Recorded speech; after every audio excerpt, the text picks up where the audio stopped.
We'll have ourselves some wintry weather overnight, especially in northern and northeastern portions of South Dakota, where winter weather advisories remain in place for a little while longer. Lows will fall into the teens and 20s in many locations, but then we have a new winter weather advisory, but that goes out toward the hills and the Rapid City area for Wednesday into Wednesday night. Speaking of Wednesday night, we're going to have to watch southern and southeastern KELOLAND. We'll talk about why and give details on the rest of your 7-day forecast as we head through the hour. Until then, First at 4 starts right now. Live from KELOLAND Media Group, KELOLAND News First at 4. There will soon be more child care openings in Rapid City. We're going to look at the award helping families find daycare. Plus, it seems like more potholes keep forming every day. We tag along with crews trying to repair them as fast as possible. And later, you may be itching to start planting your garden. We're going to talk with a local landscaping company preparing for the busy spring season. Good afternoon, and thanks for tuning in to First at 4. I'm Don Jorgensen. And I'm Kelly Volk. Just coming into our newsroom, South Dakotans will pay less in state sales tax. Today, Governor Kristi Noem signed a bill reducing the tax from 4.5% to 4.2%. It's expected to save South Dakotans $104 million overall. But the savings are only temporary. The law includes a sunset clause. The governor was originally critical of the sales tax reduction, saying that her plan to remove the state grocery tax would have helped people more. Sioux Falls police have released the name of the man killed in a hit and run on Friday. Authorities say 24-year-old Skylar Yellow Eagle of Mission, South Dakota, died at the hospital following the crash. Investigators say that Yellow Eagle's car slid into the ditch near Marion Road and Bentgrass Street Friday night. He was outside the vehicle when a pickup struck him. So far, police have found the truck but are still looking for the person who was driving it. A judge has sentenced a northwestern Iowa man to 12 years behind bars in connection with a child sexual abuse investigation. 68-year-old James Stefan Hano pleaded no contest to sexual abuse and pleaded guilty to indecent contact with a child. The court ordered that he register as a sex offender for life. In January of last year, authorities in Minnesota told the Sioux County Sheriff's Office Hano was a suspect in a sexual abuse case involving 2 children. All right, another day of snow, it sounds like, for some parts of KELOLAND. Yeah, get ready for more winter this spring, Adam. Yeah, basically, the slow start for spring is going to continue for a while, as we do have wintry weather to talk about through the evening and into the night for some.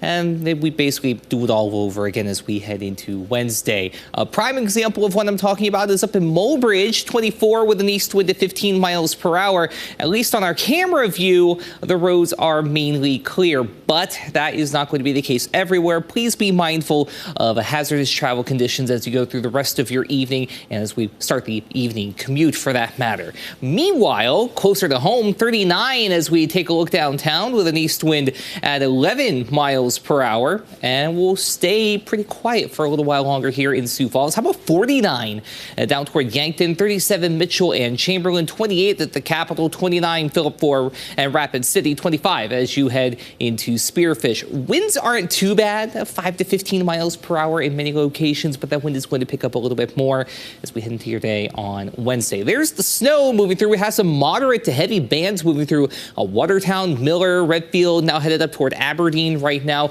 Even a little more moisture trying to creep in toward Huron, a little bit west of Mitchell as well. Now, we do have a winter weather advisory still in place for portions of north central and northeastern South Dakota, basically running along the North Dakota line from Corson to Roberts County through the first part of your night tonight, so we can still see some accumulating snowfall out that way. Then for tomorrow into tomorrow night, we have another winter weather advisory. This is in place out toward the hills, including I-90 in southwestern Meade County, the Rapid City area, and then looping down to portions of northern and north central Fall River County, including Hot Springs and Edgemont, so we may see several inches of snow out that way. Low temperatures tonight falling into the teens and 20s, depending on where you are. Like I said, that wind is going to start to pick up a little bit more as well. We'll talk about the rest of your 7-day forecast, including some details on a few decent days coming up. Thanks, Adam. The former CEO of the South Dakota Board of Regents could be moving to another education position in Nebraska. Brian Maher has been named as a finalist for Nebraska's next Commissioner of Education. The Nebraska Board of Education will hold public meetings on Maher and the other candidates March 30th. Maher announced his resignation from the South Dakota Board of Regents at the end of February. He will step away from the position in June. Maher also served as the Sioux Falls School District Superintendent for several years. Elevate Rapid City is awarding $200,000 to childcare facilities in the area. Rural America Initiatives is receiving part of that loan. The executive director says that the money will go towards an expansion project that will allow the preschool to serve more children. When we provide professional, dependable daycare to moms, they can go out and get a job and work. And that helps them to afford an apartment and food and clothing for their children. Rural America Initiatives also received a $1 million grant from another foundation towards its early childhood education programs. We're going to talk about how this benefits families in the community and the local economy in the full story on KELOLAND News at 5. Iowa Democrats and Republicans are both calling for increased access to birth control in Iowa. Amanda Rooker with our CBS affiliate in Des Moines explains how this new plan would work.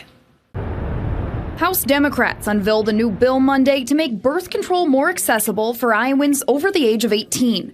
It would make some contraceptives available through pharmacists without needing a doctor's prescription. Pharmacists, especially in rural Iowa, are an important resource and an important part of this equation. They are an access point for care and could help mitigate barriers and expand access to contraception. Last week, Senate lawmakers passed a similar bill.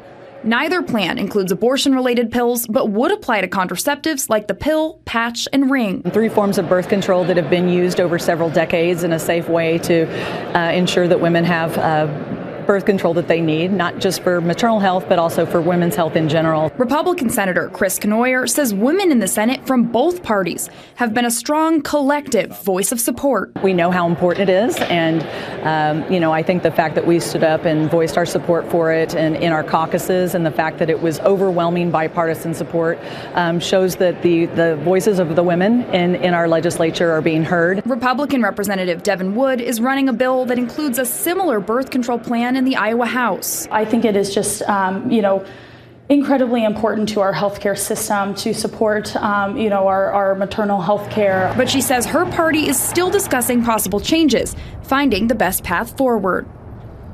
That was Amanda Rooker reporting from Des Moines.